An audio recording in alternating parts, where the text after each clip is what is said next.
Alright, you guys, I'm here today for my post for the Isla is Coming event hosted by some of my friends, and I'm going to be doing something special because my post is all about how I actually read Anna for the first time out loud with two of my best friends.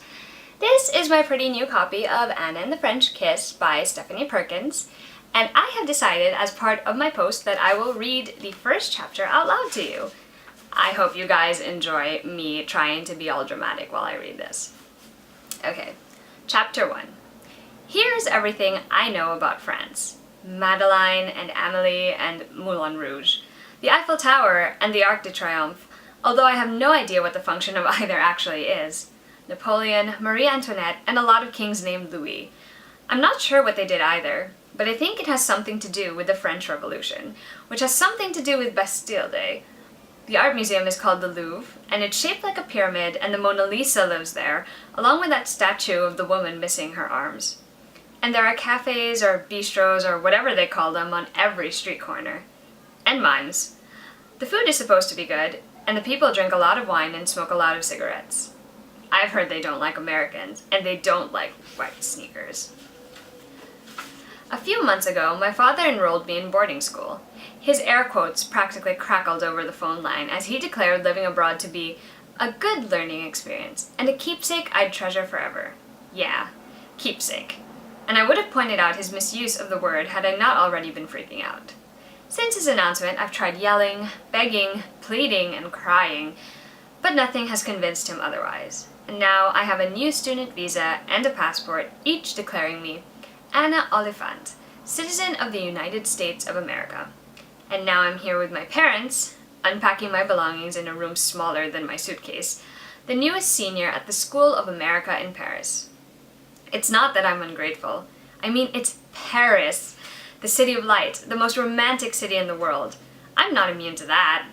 It's just this whole international boarding school thing is a lot more about my father than it is about me. Ever since he sold out and started writing lame books that were turned into even lamer movies, he's been trying to impress his big-shot New York friends with how cultured and rich he is. My father isn't cultured, but he is rich. It wasn't always like this. When my parents were still married, we were strictly lower middle class. It was around the time of the divorce that all traces of decency vanished, and his dream of being the next great Southern writer was replaced by his desire to be the next published writer. So he started writing these novels set in small-town Georgia about folks with good American values who fall in love and then contract life-threatening diseases and die. I'm serious. And it totally depresses me, but the ladies eat it up.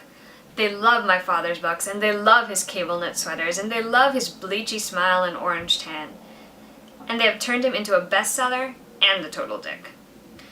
2 of his books have been made into movies, and 3 more are in production, which is where his real money comes from, Hollywood. And somehow, this extra cash and pseudo-prestige have warped his brain into thinking that I should live in France. For a year. Alone. I don't understand why he couldn't send me to Australia, or Ireland, or anywhere else where English is the native language. The only French word I know is oui, which means yes. And only recently did I learn it's spelled O-U-I and not W-E-E. At least the people in my new school speak English. It was founded for pretentious Americans who don't like the company of their own children. I mean, really, who sends their kid to boarding school? It's so Hogwarts. Only mine doesn't have cute boy wizards or magic candy or flying lessons. Instead, I'm stuck with 99 other students. There are 25 people in my entire senior class, as opposed to the 600 I had back in Atlanta. And I'm studying the same things I studied at Claremont High, except now I'm registered in beginning French. Oh yeah, beginning French. No doubt with the freshmen. I totally rock.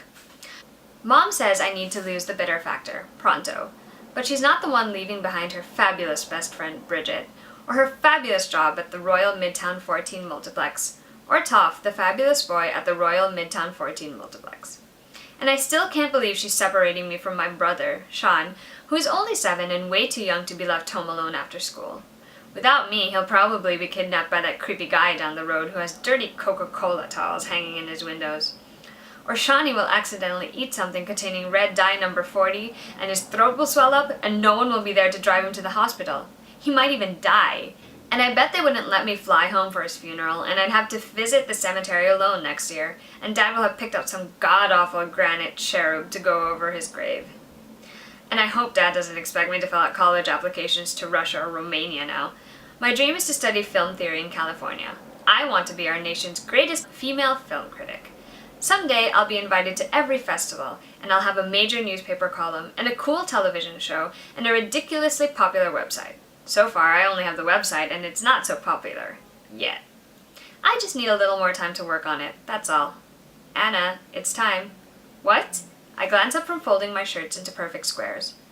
Mom stares at me and twiddles the turtle charm on her necklace. My father, bedecked in a peach polo shirt and white boating shoes, is gazing out my dormitory window. It's late, but across the street a woman belts out something operatic. My parents need to return to their hotel rooms. They both have early morning flights. Oh. I grip the shirt in my hands a little tighter. Dad steps away from the window, and I'm alarmed to discover his eyes are wet. Something about the idea of my father, even if it is my father, on the brink of tears, raises a lump in my throat. Well, kiddo, guess you're all grown up now. My body is frozen. He pulls my stiff limbs into a bear hug. His grip is frightening. Take care of yourself. Study hard and make some friends. And watch out for pickpockets, he adds. Sometimes they work in pairs. I nod into his shoulder, and he releases me, and then he's gone. My mother lingers behind. You'll have a wonderful year here, she says. I just know it. I bite my lip to keep it from quivering, and she sweeps me into her arms. I try to breathe. Inhale. Count to 3. Exhale. Her skin smells like grapefruit body lotion. I'll call you the moment I get home, she says. Home. Atlanta isn't my home anymore. I love you, Anna. I'm crying now. I love you, too. Take care of Shawnee for me. Of course. And Captain Jack, I say. Make sure Sean feeds him and changes his bedding and fills his water bottle. And make sure he doesn't give him too many treats because they make him fat. And then he can't get out of his igloo. But make sure he gives him at least a few every day because he still needs the vitamin C and he won't drink the water when I use those vitamin drops. She pulls back and tugs my bleached stripe behind my ear. I love you, she says again. And then my mother does something that, even after all of the paperwork and plane tickets and presentations, I don't see coming.